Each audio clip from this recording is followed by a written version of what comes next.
So as the fish, as the white person in this, as the fish in the analogy, why should I care about racism? Why should any of the fish care if they're wet or not? What's the driving motivation there?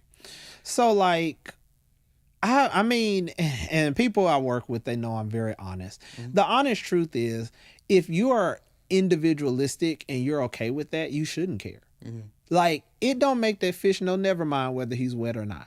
It don't matter. Right. He just know he's alive and having a good old time fishing, just swimming around. Right. You know, it doesn't matter if the main importance of my life is me and the people around me. When we go back to that individualism, like I said, individualistic cultures, their decision making is centered around me and my immediate family or the people closest to me. So if you are a staunch individualist, you shouldn't care, especially if you're white, because nobody in your immediate family is not white. So you shouldn't care. Yeah. But if you mature past that or find like a hybrid of this individualism and this collectivism, there's not, like, if you're a person who has found it in yourself to care about how other people are doing, you don't need another motivation. Right. That is the motivation. But if you're not that kind of person, it's going to be really hard for you to be anti-racist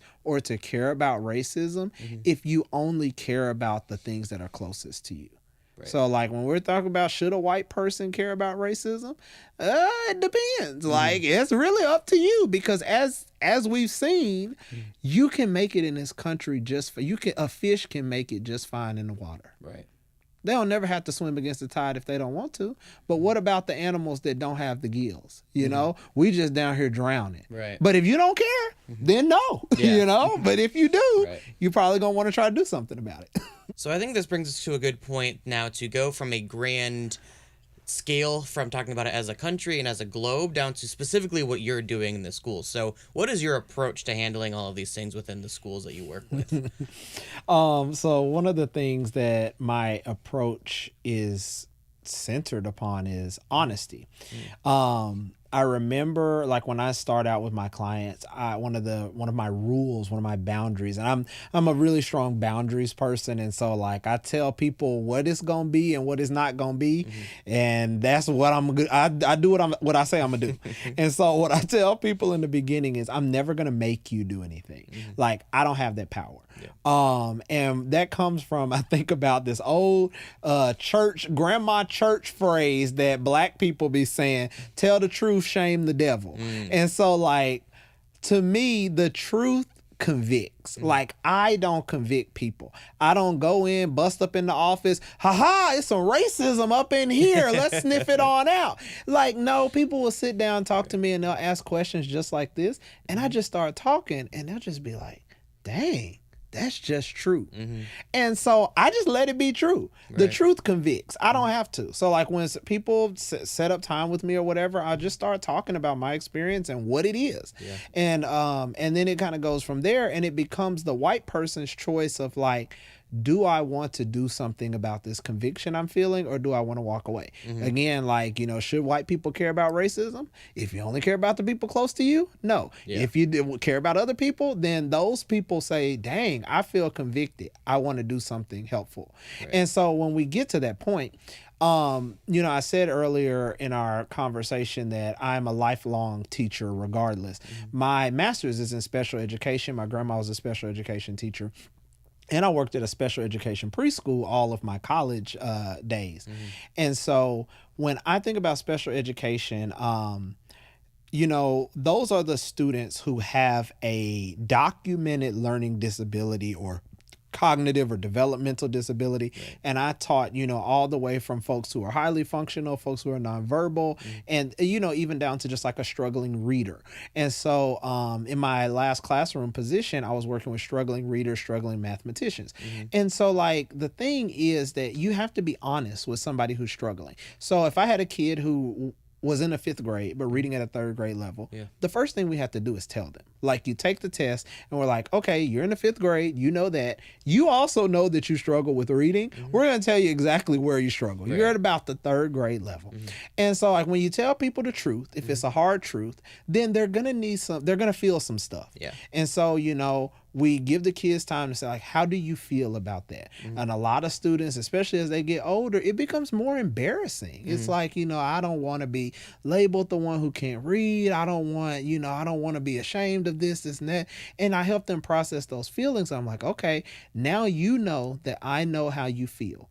My promise to you is, because you've been vulnerable with me, because you have admitted, we both understand that you're struggling, I am never going to weaponize that. I'm never going to use that against you, but we are going to reference it when it's necessary. So like, you have to admit that you are a struggling reader for us to, for you to understand why we're doing what we're doing. Yeah. And so I take that same approach. When I have that first consultation, that honest conversation, if the person says, wow, this racism thing you're talking about, this individualism thing you're talking about me.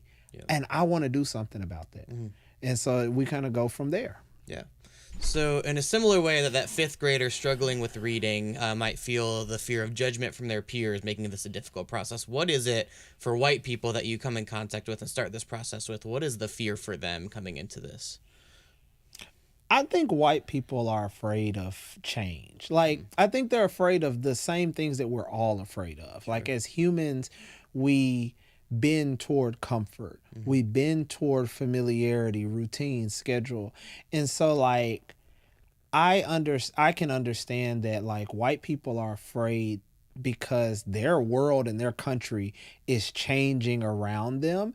And I always think about, I've had a friend, Halim, who says it's so awkward to watch someone in the midst of a fall because they're grabbing everything on their way down to try to prevent it. That's what it feels like white America is doing.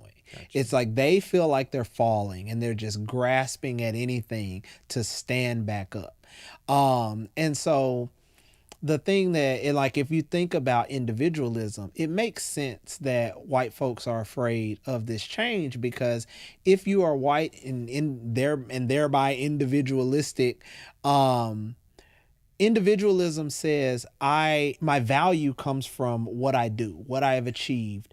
And so if we're changing kind of if everybody's now valuable, if it's not just the highest people who went to Harvard or the people with the most money, for an individualist, it feels like you're pulling at the thread of who they are.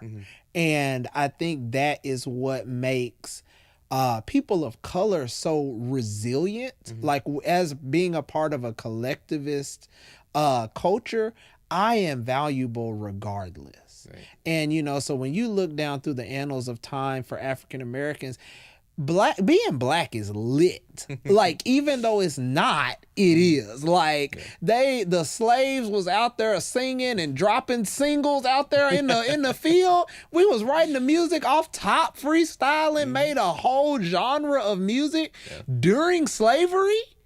And then when, the pandemic come along and white people have just lost it all, they're like, everything is falling apart. It's like, bro, you got to have some kind of sense of identity. Your value cannot come from what you have and what you do. And so I think individualists really struggle with that, because they're conditioned that I'm only worth as much as I can contribute. Right. And so, and I think that has a grave impact on whiteness and white culture and white people. Yeah.